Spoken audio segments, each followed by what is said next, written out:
Bonjour, aujourd'hui nous allons voir un démontage de 23 voies sur une Vaillant Ecotech Plus Ecotech Pro.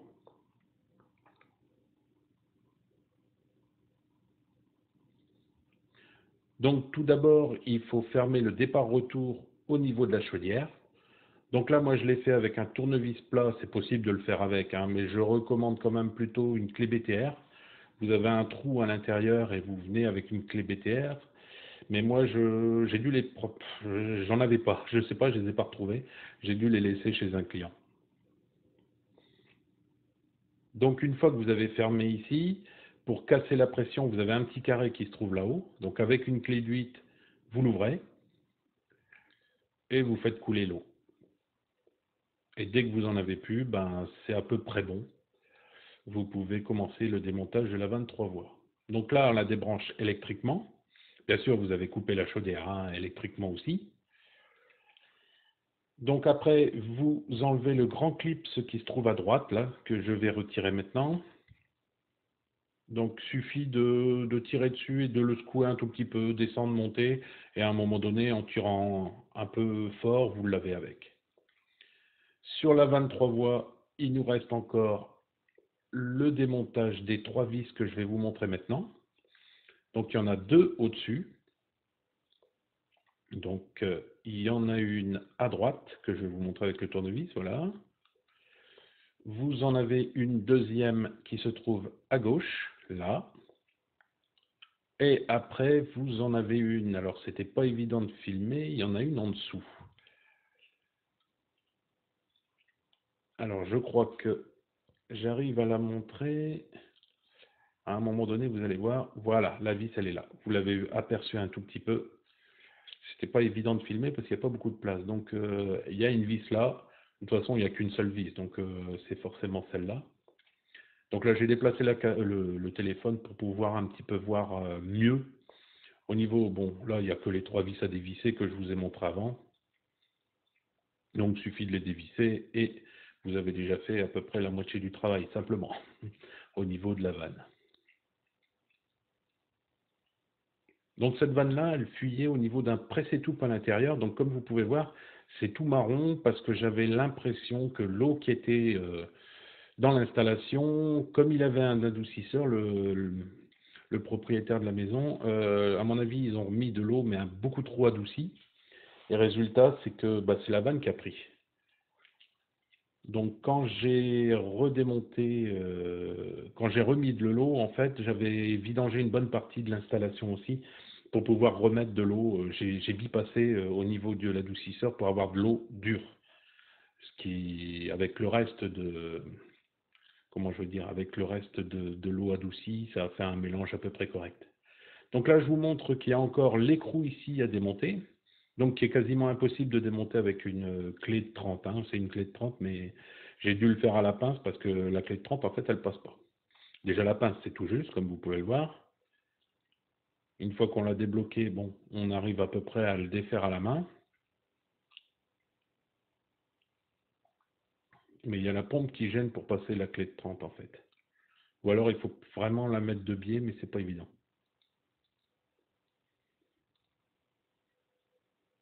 Donc là, c'est pareil, vous avez une, comment on appelle ça, un joint 20-27. Mais tout est fourni. Ce qui est bien, c'est que tout est fourni chez Vaillant. Avec, vous avez les joints toriques à remplacer, vous avez les joints plats, comme là, c'est un simple joint plat qu'ils ont mis. Bon, donc toujours, quand vous démontez une vanne ou quoi que ce soit, il reste toujours de l'eau dans la chaudière, et vous verrez qu'il va en rester dedans. Vous voyez, ça commence à couler un tout petit peu. Mais là, c'est rien, parce que... Voilà, donc là, vous avez la référence de la pièce. Et après, je vous montrerai, il y a un sachet avec les nouvelles vis et les joints. Et la vanne en elle-même. Donc là, vous voyez, hop, si vous voyez un tout petit peu, vous voyez que ça commence à couler. Il faut secouer légèrement parce qu'elle est encore, en fait, la vanne était maintenue par le tube en cuivre de devant. Donc ça, c'est la nouvelle vanne. Et ça, c'est le sachet de joint qui donne avec. Donc la vanne est encore tenue par la pompe, en fait, elle est enfoncée dans la pompe. Vous avez un trou qui mène directement sur la pompe et elle est enfoncée. D'ailleurs, il faut la pousser légèrement vers la gauche pour pouvoir la défaire complètement, la pompe, hein. La vanne, pardon. C'est pour ça, il ne suffit pas simplement de tirer, non, il faut la basculer, enfin la pousser un petit peu vers la gauche pour pouvoir la voir. Voilà, c'est ce que je vais faire. Avec le tournevis, là-bas au bout, je vais la bouger un tout petit peu. Par contre, j'y vais mollo parce que effectivement, vous allez voir, à un moment donné, il y a les chutes du Niagara qui vont arriver dessus. Si vous regardez bien au niveau de la chaudière à gauche, hop, vous allez voir, ça va commencer à couler en fait. Vous voyez? Bon, ça a bien coulé pendant 2-3 minutes, hein. Là, je vous ai pas mis la vidéo pendant les 2-3 minutes, mais ça a coulé au moins pendant 2-3 minutes. Bon, là, ça s'était arrêté, donc j'ai repris la manœuvre. Donc, vous voyez, en fait, la vanne, elle est légèrement enfoncée dans la pompe. Et voilà les dégâts qu'elle avait fait. Elle a fui par une espèce de presse-étoupe qui est au milieu, en fait. Donc maintenant, il faut démonter le tuyau. Bon, enlever tous les joints, bien sûr, hein. Il y a 2 trous qui se trouvent là-bas au bout où il faudra aller mettre des joints. Et il faut démonter ce. Il y a un clip, hein, simplement pour le tuyau de cuivre qui se trouve là.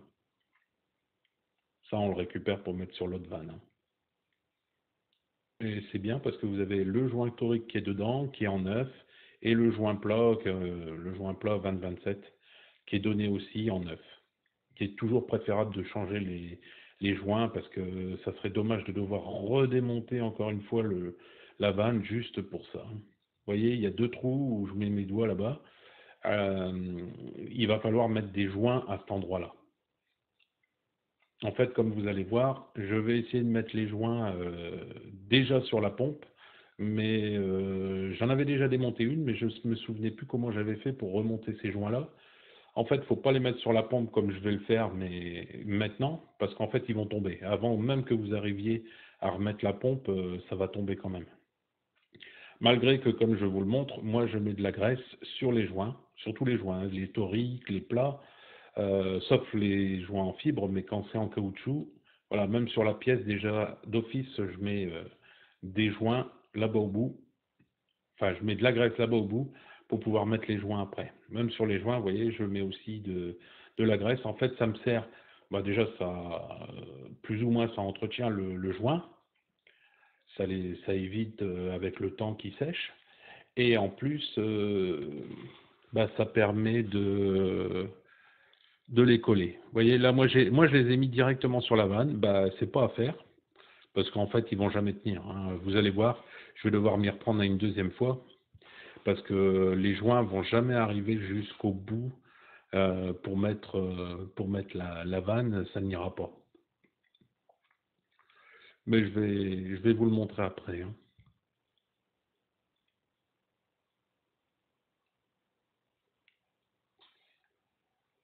Donc là, je sais plus. Oui, j'étais en train de mettre les joints toriques un peu partout, je pense, sur la vanne. Voilà, vous voyez, je remets un joint torique neuf, un peu de graisse, toujours. Ça ne peut pas faire de mal, hein, de toute façon, il y a pas de contre-indication. Et ça permet d'entretenir un petit peu le joint, il est plus graissé, déjà il va rentrer mieux, vous aurez moins de problèmes. Hop, et après on met le clips.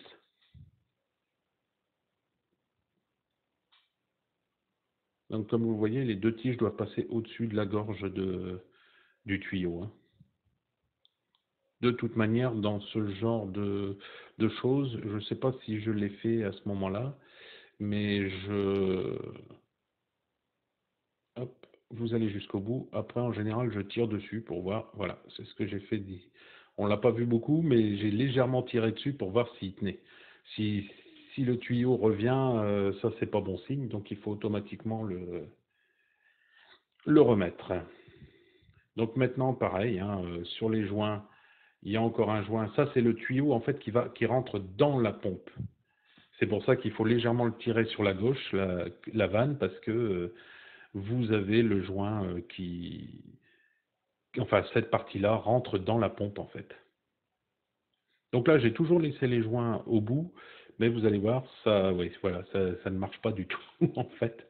Il ne faut pas les laisser dessus, il faut aller les mettre directement là-bas au bout. Mais je vais vous le montrer. De toute façon, là, il y a un des deux joints, je ne sais plus lequel des deux, il ne va pas tenir jusqu'au bout. Alors, je vais bien enfoncer, je vais bien tout mettre comme il faut. Et en fait, il y avait un joint qui est tombé en fait. Et je vais le voir. Bien sûr, j'ai laissé cette erreur, on va dire entre guillemets. Ça permet, voilà, vous voyez, je regarde en dessous et là, je m'aperçois qu'il y a un joint que je vais aller chercher. Et donc, bah, forcément, si vous voyez le joint qui est là, bah, au moins ça permet de voir et de recommencer parce que vous savez qu'il y aura une fuite. Et une belle fuite en plus, hein, si vous ne le faites pas. Voilà, donc il y en avait un des deux qui était resté et l'autre, je vais avoir un mal fou à le mettre, mais en fait, il faut d'abord les mettre comme ça et après mettre la vanne. C'est plus facile. Bien sûr, même si vous les mettez comme ça, vérifiez. Vous voyez, il faut rentrer dans le trou de la pompe, ça qui est pas évident. Ne pas faire tomber les joints qui sont au fond, parce que là, je les avais déplacés. Donc, il y a des gorges hein, au niveau des joints tout au fond, donc ça, ils tiennent pas comme ça. Hein. Il y a vraiment un petit enfoncement où vous venez remettre le joint hein, à cet endroit-là.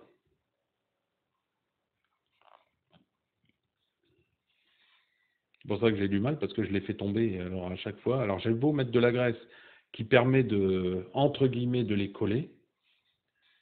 Mais bon, c'est pas évident à faire tenir quand même. Vous voyez, quand on regarde bien, il y en a un des deux qui est mal mis déjà là.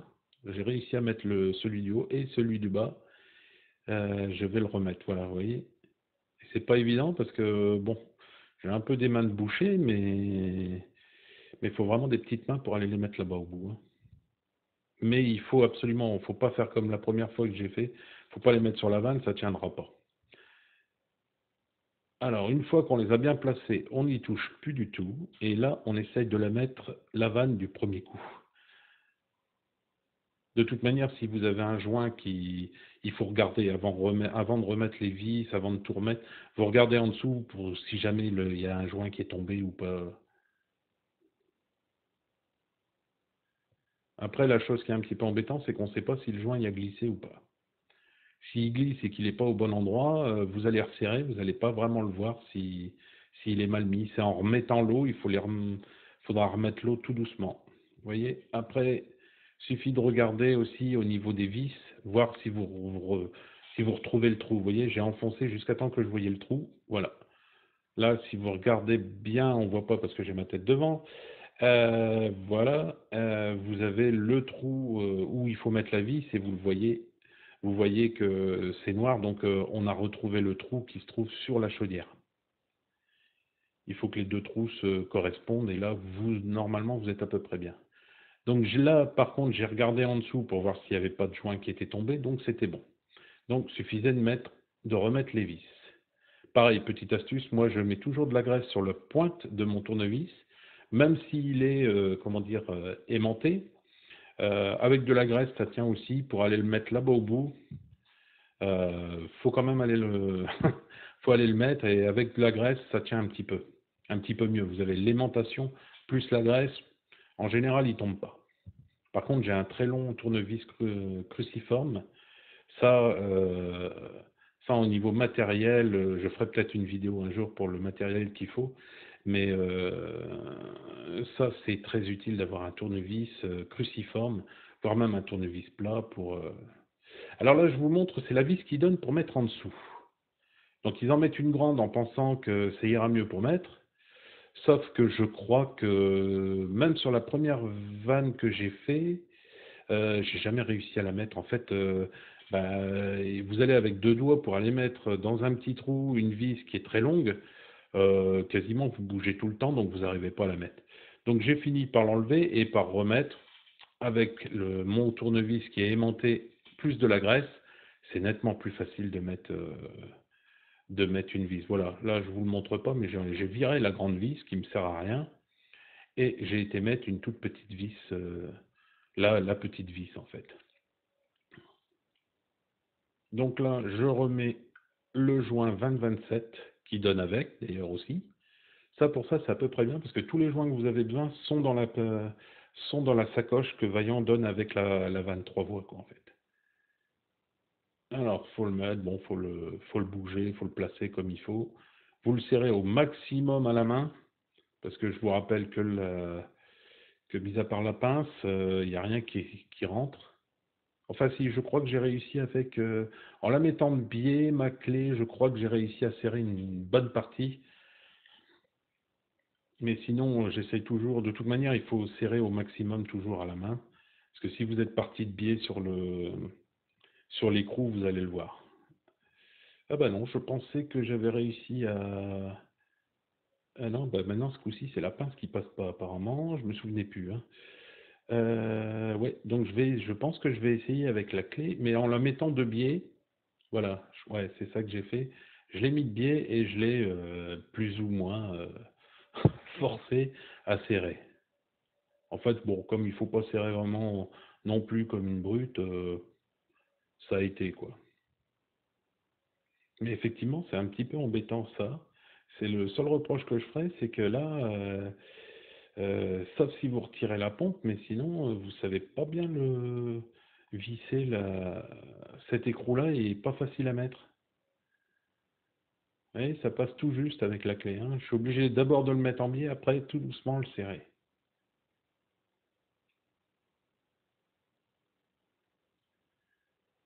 Alors, je sais plus si je vous ai montré comment mettre le clips.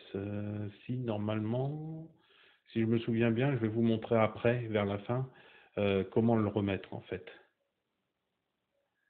Parce que le clips, il y a une gorge et il faut bien la repérer. Bon là, vous verrez rien parce que je suis devant. Et de toute manière, c'est filmé trop grand. Mais je vais vous le montrer après, comment faire pour mettre ce clips-là. Je vous montrerai comment il a été mis en fait. Parce que c'est pas évident. Il faut trouver les gorges, après vous poussez tout ce que vous pouvez et vous espérez qu'il est bien mis en fait.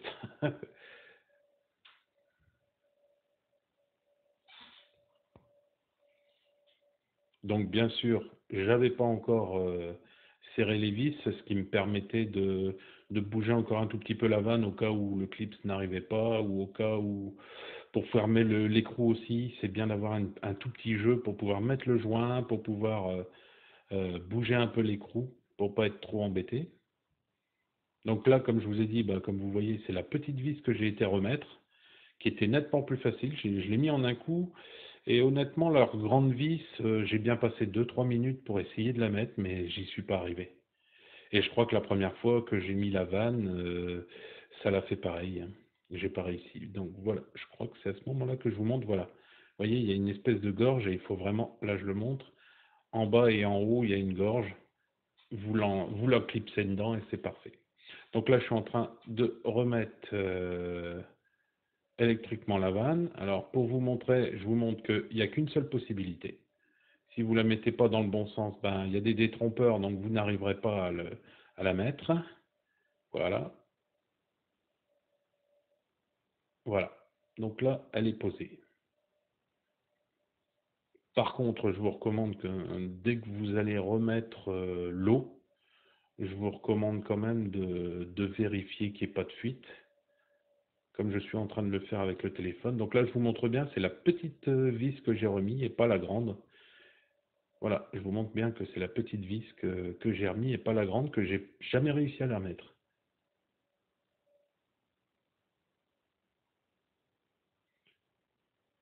Voilà, après vous remettez de l'eau. Donc il y avait deux robinets séparés, hein, de la chaudière. Et dès que vous avez remis de l'eau, donc vous remettez tout doucement de l'eau, ce qui permet de voir si vous avez une fuite. Ça permet d'aller beaucoup plus rapidement couper l'eau. Et puis, vous voyez, je suis déjà à 0,6. Donc j'ai été un peu vite déjà pour remettre de l'eau, mais bon, c'est pas grave.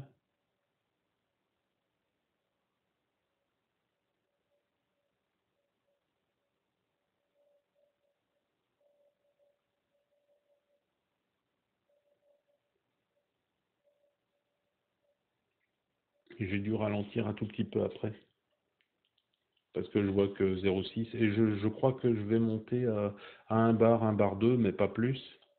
Et après, bah, une fois s'est mise en route, elle a purgé un tout petit peu, donc j'ai dû redescendre un petit peu et j'ai remis de la pression. Mais toujours quand vous remettez de la pression, vérifiez que vous n'avez pas de fuite, et jusqu'au dernier moment, laissez le chiffon que vous avez mis sur l'électronique en fait. Comme ça, vous êtes sûr.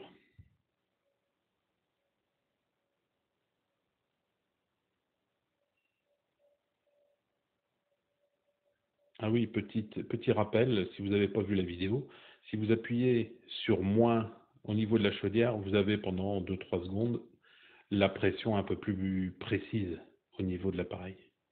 Mais j'ai fait un tuto normalement dessus. Voilà, c'est tout pour aujourd'hui.